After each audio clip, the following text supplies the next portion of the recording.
Welcome to the Deep Dive. Today, we're really getting into Ghana's governance, looking at how its democracy is holding up. Yeah, and we're using the latest criticality analysis from Ima and I as our guide. That's the one covering mid-April 2025. Exactly, and this report, it throws up two really big questions that we thought were worth exploring in detail. Absolutely. They've really zeroed in on a couple hot topics in Ghana's political scene right now. Okay, so the first one, and this one really made me pause, comes from Professor Argemon Badu Akosa.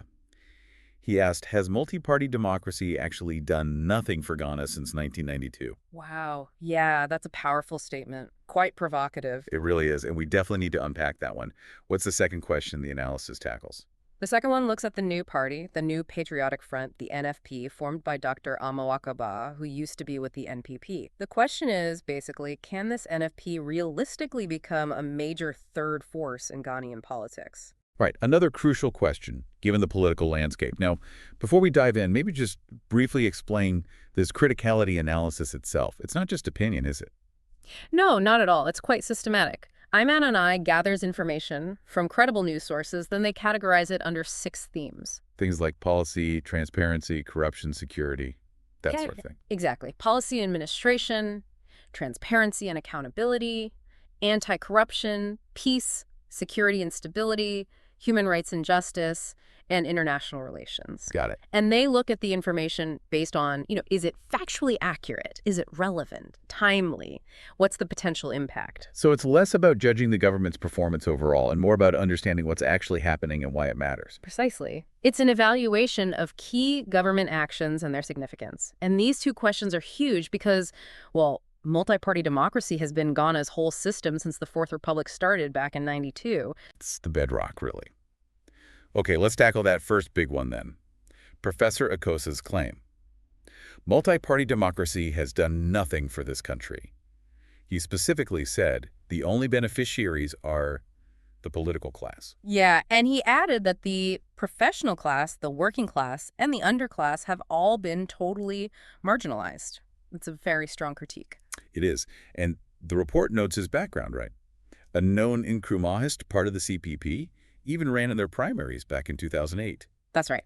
So that context, his political leanings, likely shapes how he sees the current system. It's an important background for understanding his viewpoint. Definitely. But how does the Ayman analysis itself weigh in? Does it agree with this quite negative assessment? Well, it offers a counter-argument, actually. It points to real strides Ghana has made in political governance over the past 30 years or so. Like what specifically? Like the simple fact that the Fourth Republic has lasted this long, operating under the rule of law, that's not insignificant. And they mention pro-market policies that help businesses grow, plus social welfare programs that have actually reduced poverty levels. Okay, so some tangible benefits there. And there's also the Afrobarometer data. These are surveys across Africa, and they consistently show most Ghanaians reject authoritarian options. They prefer democracy. That's a key piece of evidence suggesting broader public buy-in, despite the criticisms. But the report doesn't just dismiss the concerns either, does it? It admits multi-party democracy hasn't been perfect. Oh, absolutely not. It acknowledges the system hasn't delivered on every single promise made back in 1992. No system does, really. Fair point. But it brings in other views, like from Dr. Osekwapong, a democracy scholar, who argues that democracy is, and I quote, the only form of government that can self-correct. Ah, the self-correction idea. That's interesting. How does that work in Ghana? What are the mechanisms the analysis points to? Several key things. First and foremost, elections themselves. You've seen power change hands peacefully 4 times since 2000, 2008, 2016, and 2024. That's the public holding leaders accountable. A very direct form of accountability. Definitely. Then there's a pretty vibrant and free press. They scrutinize, they report, they inform people. That's crucial. And the courts? An independent judiciary, yes, applying the law. And finally, a very active civil society sector. Lots of organizations pushing for different causes, keeping an eye on the government. So considering Professor Akosa's strong statement and this counter-analysis, what's the bottom line from the report on this failure question? The report's view is pretty clear. It's just too early to call multi-party democracy a failure in Ghana. After only about 30 years, and considering the real progress made in building stable institutions. It argues that would be overlooking a lot. Exactly. Overlooking the progress and also those self-correcting mechanisms we just talked about. The potential is still there for improvement. Okay, that provides a really balanced view on that first, quite challenging question. Let's switch gears now to the second big issue. This idea of a third force emerging, specifically with Dr. Amawakoba's new patriotic front, the NFP. Right. Because, let's face it, Ghanaian politics for decades now has basically been the NDC versus the NPP, A real duopoly. a strong one. The analysis highlights how these two parties dominate in numbers, influence, organization, money, getting their message out. They're just established political machines at this point. Pretty much. And they've both shown they can be effective in opposition too, which often leads to that pattern of power switching hands every 2 terms or so. So, given that dominance, how realistic is it for a new party like the NFP to become what the report calls a credible third force? What does the analysis look at to gauge this? It looks at a few things, but one factor it really emphasizes is history specifically, how other parties besides the NDC and NPP have actually performed in elections over the years, how often they contest, and how well they do. And what does that history tell us? I think there's data in the report on this. Yes, Table 1 is quite revealing. It shows all the parties that have run for president since '92. What jumps out is, apart from the NPP and NDC, only the PNC really participated consistently in the early years, and even they didn't contest in 2024. So lots of other parties popped up but didn't stick around in the presidential race. Exactly. They might run once or twice, but consistent participation, let alone success, has been rare for anyone outside the big 2. And Table 2 looks at the vote share, right? Huh? That paints an even starker picture. It really does. Since that first election in 1992, no party, other than the NDC and NPP, has ever broken the 10% barrier in a presidential vote. Not even close, most of the time. 10%, that's a low bar, and still no one else clears it. Think about 2020. You had 11 candidates, plus an independent, and the NDC and NPP still got over 99% of the vote combined. Wow, 99% between just 2 parties. Yeah, and independent candidates. They barely make a dent either, usually less than 1% since around 2008. It really highlights the scale of the challenge. The analysis also looks at parliamentary elections, which makes sense. Maybe smaller parties aim for seats there. That's a good point. Even if you can't win the presidency, getting MPs into parliament gives you a platform, a voice in debates. Table 3 shows who contested and won seats since '96. Right, because having MPs means you can contribute to lawmaking, hold the government to account in parliament. Absolutely. The report even mentions the MPP boycotting the '92 parliamentary election as a sort of lesson. Being outside parliament made their opposition much less effective. So what about recently? The 2024 parliamentary results, for instance. Did any smaller parties or independents make significant gains? Well, in 2024, the NDC and NPP contested all the seats. The NDC won a majority with 183, the NPP got 88. And the others? Independents won just 4 seats, and 1 seat was still undecided at the time of the report.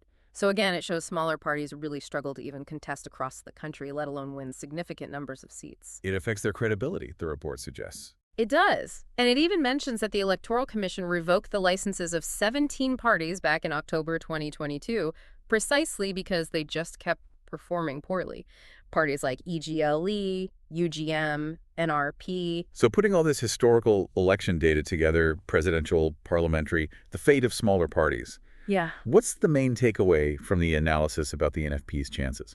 The conclusion is pretty sobering for any potential third force. It basically says that just calling for voters to ditch the NDC and NPP, or just forming a new party, well, that's not nearly enough. The historical odds are just stacked against them. Very much so.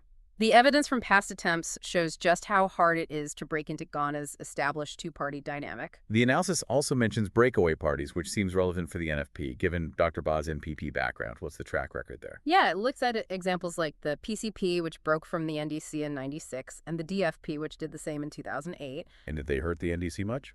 The finding is, not really. Their impact on the NDC's vote share was pretty insignificant. The analysis suggests election outcomes tend to hinge more on how people feel about the economy under the ruling party rather than these internal splits. Interesting. So voters prioritize economic performance over party loyalty shifts. It seems that way often. And the report also notes that these breakaway parties, PCP, DFP, RPD, NDP, even the newer Movement for Change, have historically struggled just to survive organizationally, let alone thrive electorally. Okay, so wrapping this all up then, what are the really crucial insights you think people should take away from this deep dive into the IMIA analysis? I'd say 2 main things. First, on democracy itself, yes, there are real concerns about how well it's working for everyone in Ghana. But the analysis shows significant progress has been made, especially in just keeping a stable democracy going. And crucially, it has ways to self-correct. So don't throw the baby out with the bathwater, essentially. Kind of, yeah.